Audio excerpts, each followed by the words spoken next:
At sa ating ulat panahon, patuloy pa rin pong nagdudulot ng mga pag-ulan ng Intertropical Convergence Zone o ITCZ sa malaking bahagi po ng Mindanao. Habang ang ridge of high pressure area at easterlies naman ang nakakaapekto po sa iba pang bahagi ng bansa. At para po sa karagdagang detalye tungkol po sa ating panahon, makakausap po natin si Pag-asa Weather Specialist Lori De La Cruz. Magandang umaga po ma'am, ano po ang update?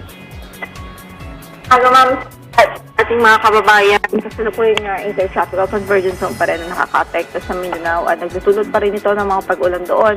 Kaya pinag-iingat pa rin natin ating mga kababayan sa mga banta ng pagbaha at pagguho ng lupa.